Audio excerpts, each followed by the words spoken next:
अनुगुल जिला बलरामपुर गाँ निकट सितुरा साहिर तीन दिव्यांगों को सहायतार हाथ बढ़ाई किस फाउंडेशन। गणमाध्यम तीन पिलांक दुखद घटना जानिबा परे किट किस प्रतिष्ठाता डॉक्टर अच्युत सामंत गभीर दुख प्रकाश करने सहायता जोगाई दैछन्ति। डॉक्टर सामंत निज प्रतिनिधि को बलरामपुर पठाई पिलामानक संपर्क में सविशेष जानिथिले। पिता सना और माँ झुमुरी अत्यंत गरीब होइतबा बेले तीन पिलांकु नहीं परिवार चलाइबा तांको पई अत्यंत कष्टकर होई पड़ुथबा डॉक्टर सामंत जानिबाकु पाइथिले।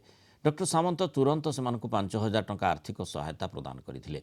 डॉक्टर सामंतଙ୍କ परामर्श क्रमे किस फाउंडेशन एही तीन पिलांक चलिबा और पाठ पढ़िबा पई आसंता 5 वर्ष पर्यंत मासिक 5,000 टंका लेखाए आर्थिक सहायता जोगाई देबो। अभाव परिस्थिति रे समुचित साहाय्य पाई सनांक परिवार किस फाउंडेशन और यार प्रतिष्ठाता डॉक्टर अच्युत सामंत को कृतज्ञता जणाइछन्ति। स्थानीय अंचल किस फाउंडेशन और डॉक्टर सामंत यह कार्य को भूयसी प्रशंसा करा जाइछि। आज्ञा भल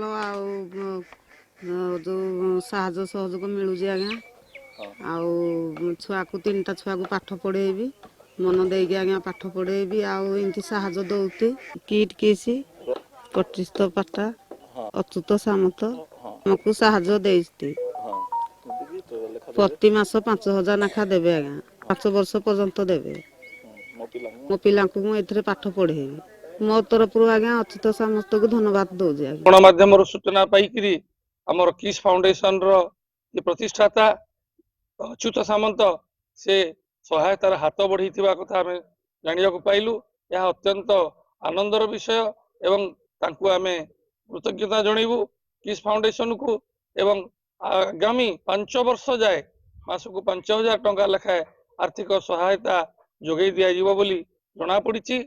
यह आनंदर विषय एवं किस फाउंडेशन ओडिशा रे एभली असहाय लोकों पई सब हाथ बढ़े आछि।